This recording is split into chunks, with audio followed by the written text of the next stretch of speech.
manusia, dia bawa firman Tuhan. Dia datang kepada Yesus, dia bawa firman Tuhan.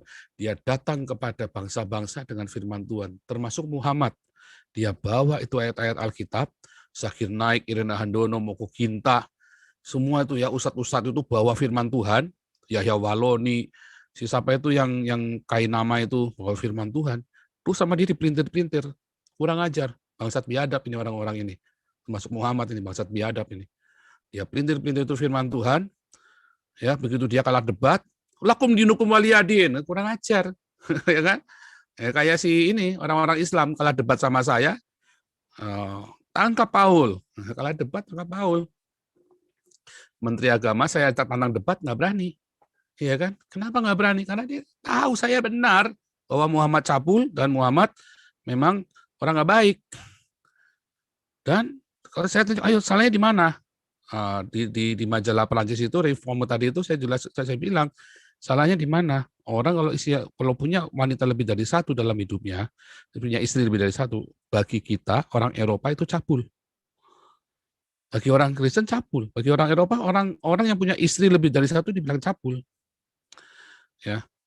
Nah, salahnya di mana? Kalau Muhammad bilang Yesus tidak disalib, itu sesat. Jadi salah saya di mana kalau saya bilang Muhammad sesat? Sesat banget. Kita kalau teman-teman yang Sabelian sama Wanes saja dibilang sesat, Saksi Yehova aja dibilang sesat, apalagi Muhammad coba. Sesat kan? Cuma kan kalian orang Kristen pada nggak berani. Kalian berani nangkepin orang Saksi Yehova dulu dipenjarain gara-gara sesat. Sekarang kalian nggak berani bilangin Muhammad sesat. Nah, nyalinya nggak ada soalnya kan. Kalian kan hanya berani menyakiti saudaramu sendiri, ya kan orang-orang Kristen kan. Itulah sebabnya saya membuka diri, walaupun saya dari gereja Trinitas, saya pertama kali teriak, ayo tubuh Kristus bersatu. Karena musuhmu itu bukan Saksi Yehova, musuhmu itu bukan Wanes Trinitas, bukan Wanes Sabelian dan Trinitas saling serang, musuhmu itu khilafah. Ya kan? Itu yang sesat sebenarnya, yang tidak percaya Yesus menebus umat manusia. Ya kan? Kan Muhammad nggak percaya Yesus menebus umat manusia, mati dan bangkit dari Saksi Yehova percaya. Muhammad nggak percaya, itu lebih sesat lagi justru, ya kan? Karena itu benar-benar tertulis di Alkitab. Kalau Saksi Yehova kan sekedar tafsir, yang tafsir kalian ributin, yang jelas-jelas ngomongnya beda. Nah itu ular itu begitu datang dengan membawa ayat Alkitab dipelintir-pelintir. Oh Yesus ini dia bawa ayat Alkitab semua dipelintir sama dia. Nah itu ular. Karena apa disebut ular? Karena dia mencari pembenaran.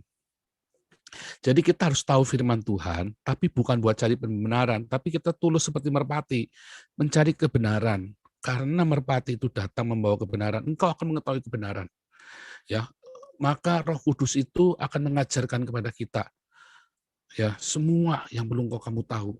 Roh Kudus itu akan memberikan kepada kita, menuntun kita apa yang harus kita jawab. Roh Kudus akan memberi penghiburkan kepada kita, akan menerangkan semuanya.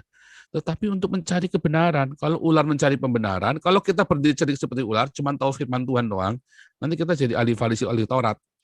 Ya, macam orang-orang yang suka saling menyesatkan dogma itu. Wah, ternyata sesat, Sabelian sesat, Wano sesat. Nah, itu orang-orang ular semua itu mencari pembenaran, dirinya sendiri belum tentu benar. Nah, tapi kita harus tulus seperti merpati, mencari kebenaran.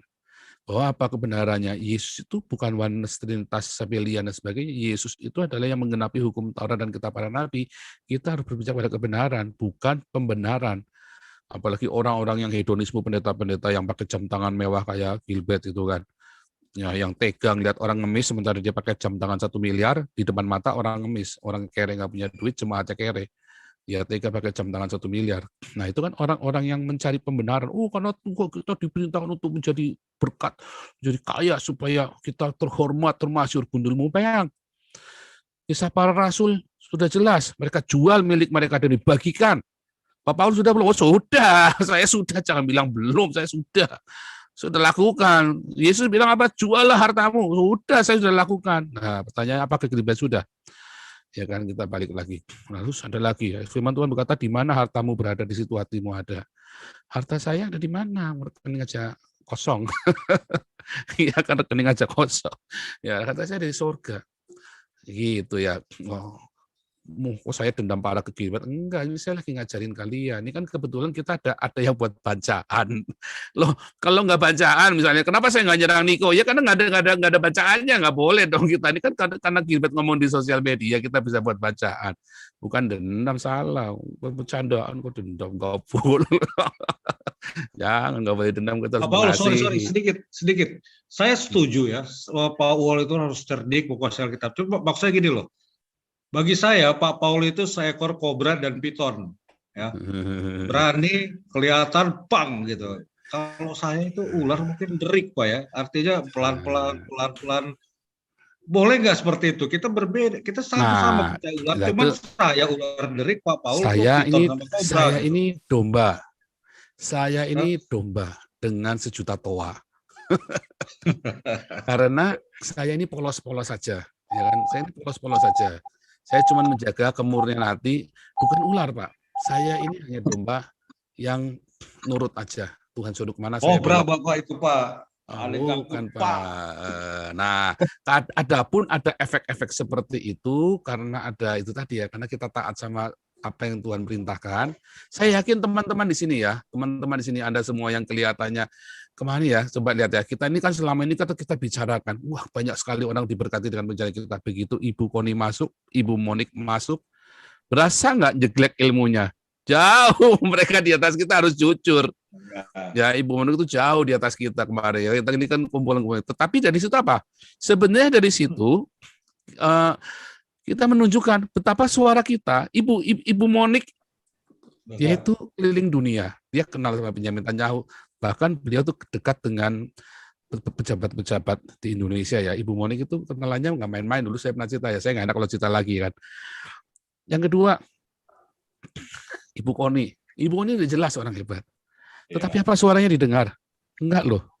Suara kita lebih didengar loh. Suara kita rombongan lebih dengar, lebih mengerikan loh daripada Ibu Koni dan Ibu Monik loh. Ya kan? Harus diakui ilmu mereka jauh di atas kita loh pengetahuannya. Ya jelas mereka dekat dengan kekuasaan. Ya jelas mereka punya informasi yang lebih banyak daripada kita. Orang punya informasi kan lebih tahu, lebih pintar udah dengan sendirinya toh. Tetapi kenapa suara kita lebih didengar daripada Ibu Koni? Coba kemarin Ibu Koni waktu mau Jokowi mau bikin keputusan diajak ngomong nggak? Enggak. Berarti kan nggak didengar suaranya. Waktu mau bikin alutsista itu, ya kan diwawancara sama Peter Gonta, didengar nggak? Nggak didengar. Padahal orang pinter nggak didengar. Saya kutu di seberang samudra dengan rombongan para nabi ini. Wah, kita mengeri, Intel ada di sini tiap hari nih. Percaya nggak di sini kita ada Intel? Ada, masuk di dalam. Ada. Udah, bahkan Intel Jerman pun masuk sini, Intel Belanda, Intel Prancis, negara-negara ada di kita. Tiap hari YouTube saya dimonitor terus sama Intel dari Eropa dan Intel dari Indonesia. Betapa suara kita didengar. Suara kita didengar dengan lantang sekali. Kenapa? Ya itulah Tuhan memakai orang-orang yang lemah, orang-orang yang bodoh untuk mempermalukan orang-orang yang berkuasa kan. Kita ini hanya kutu, saya kan hanya kutu kecil, tetapi dengan sejuta toa, dengan urapan dari Tuhan Yesus. Begitu. Nah yang kedua tadi yang Israel, ya orang Palestina itu tadi sudah saya jelaskan di depan di awal ke Pak Yesus itu ya, bahwa orang Palestina itu sudah habis. Orang Filistin yang penduduk asli Filistin dari Kreta ya, itu sudah habis di zamannya itu penduduk asli Kanaan ya, keturunannya Ham, orang Kanaan itu orang yang jadi orang-orang Kreta. Mereka itu adalah bajak laut dan para inilah perampok ulung lah. Itu sudah habis di zamannya Raja Asyur. Itu dipindah semua, digenosid, dipindah semua, dibuang, udah hilang. Udah nggak ada lagi. Nah, terus tahun 700 sebelum Masehi itu seluruh tanah Israel itu kosong tuh. Tinggal wilayah Yehuda. Tahun 500-an orang Yehuda pun dibuang ke Babel. Itu menjadi tanah kosong, nggak ada orang di situ. Kosong, benar-benar kosong.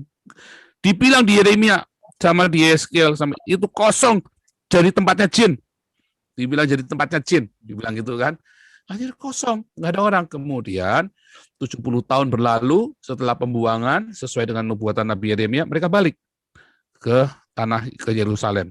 Mereka mulai bangun, terus ganti Iran Persia diganti dengan Media ganti dengan Yunani, Yunani ganti dengan Roma, sampailah zaman Yesus, dan tahun 70 itu Yerusalem diruntuhkan dan kosong, jadi tanah kosong. Sampai tiba-tiba ada penduduk orang-orang Islam bangkit di Irak, di Baghdad itu kan. Kemudian orang-orang Islam ini dia mulai tengok ke Masjid Al-Aqsa tahun 700, pertama kali dibangun, ya kan? Dibangun tahun 700, bukan Muhammad yang bangun. Si siapa itu saya sampai lupa lagi. Marwan, si apa? Sampai lupa saya itu. Tahun 700 baru dibangun tuh Masjid Al-Aqsa. Nah, itu kemudian dikuasai sama Islam tahun 700. Apakah orang Filistin? Bukan. Arab Ya. berarti. Marwan siapa nama saya lupa sampai sebentar, saya lupa lagi, kita ingat-ingat tiba-tiba blank. Jadi itu bukan orang Filistin, tapi orang-orang Arab dari Irak yang pergi ke sana, orang-orang dari Abbasiyah, orang dari Umar ya, dinasinya Umar itu kan.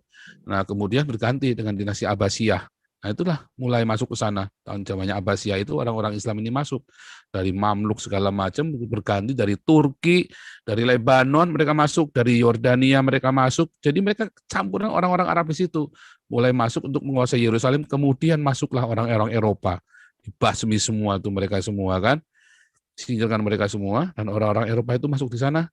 Dan perang salib tahun 900 sampai tahun 1200.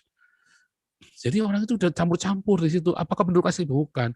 Apakah orang Palestina sekarang? Bukan juga. Orang setelah penguasaan, tadi kan Ibu Koni udah cerita, zamannya Ottoman itu kan 1300 sampai dengan tahun 1300 sampai dengan tahun 1900 itu. Itu tanah yang dikuasai oleh orang-orang Turki. Dikuasai Turki. Akhirnya kan diambil alih sama Turki, tapi kemudian tahun 1600 diambil alih lagi sama Inggris kan. Karena sejak mereka kalah di Wina, orang Ottoman ini kan ditaklukkan sama orang-orang Eropa ini kan, sampai tahun 1900 mereka nyerah. 1926 si Kemal Atatürk ini kan akhirnya membuka diri kan, bubarin khilafah. Tetapi kan zaman itu sudah menjadi tanah tak bertuan. Siapakah orang-orang di situ? Apakah orang Palestina yang sekarang? Bukan juga. Karena waktu mereka masuk ke sana, makanya dibagi dua. Karena waktu itu nggak bertuan tanah itu. Nggak ada negara Palestina. Nggak ada. Kemudian ketika Zionis masuk, orang-orang Arab bereaksi semua, takut.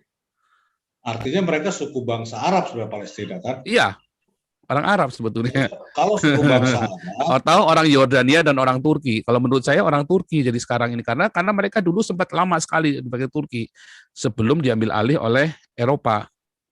Artinya kalau mereka seperti itu, ya sudah negaranya udah banyak kan, ada Yordan, ada Turki. Udah campur, jadi bukan orang Palestina murni satu suku. Bukan tadi campur kan bilang 10 suku yang hilang itu, Pak? Bukan 10 suku yang hilang masih nggak jelas. Makanya tadi ada yang cerita tentang Manasye, saya sebenarnya nggak setuju. Tetapi nggak apa-apa, itu kan opini, boleh saja. Karena itu ada bukti-bukti cukup ribet ya. Kalau saya tidak percaya konspirasi dan sembarangan ya, sebab saya lebih percaya dengan tradisi rabbinik. Itu lebih akurat mereka, karena mereka pegang ada syarat-syaratnya, tetapi bukan kemungkinan bahwa itu ada Efraim, Manasye kan sekarang ngaku-ngaku semua udah bermunculan ya, boleh-boleh saja kalau orang Yahudi yang mengakui, masa kita enggak. Ya, jadi itu bisa saja terjadi demikian, walaupun memang nanti di akhir zaman 12 suku ini pasti genap. Nah, kalau misalnya tadi ada informasi Manasye, bisa jadi, walaupun saya tetap harus berhati-hati dengan semua informasi itu, karena kalau buat saya orang apologet, saya harus berhati-hati dengan informasi, karena harus akurat, kan harus biblikal. Tapi memang Tuhan janji nanti genap, kumpul balik semua utuh. Naftali yang dari Afrika itu kan, ketemu yang dari Naftali yang dari Afrika, benar ya, Ethiopia segala macam, itu kan mulai kumpul itu. Kalau nonton filmnya The Red Sea, The Resort in the Red Sea itu, The Resort in the Red Sea di Netflix itu kan orang-orang yang dari Ethiopia yang nyebrang semua balik ke Yerusalem, diselundupin keluar.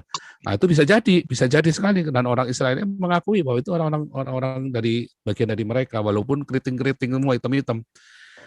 Nah, itu contoh begitu. Jadi, apakah itu orang Palestina? Bukan. Karena tadi sudah saya jelaskan di awal, itu bukan orang Palestina, bukan orang Filistin, tetapi lebih cenderung orang Turki. Karena memang itu di bawah wilayah Turki. Makanya si Erdogan ngotot mau ngambil alih. Nah, gitu, Pak.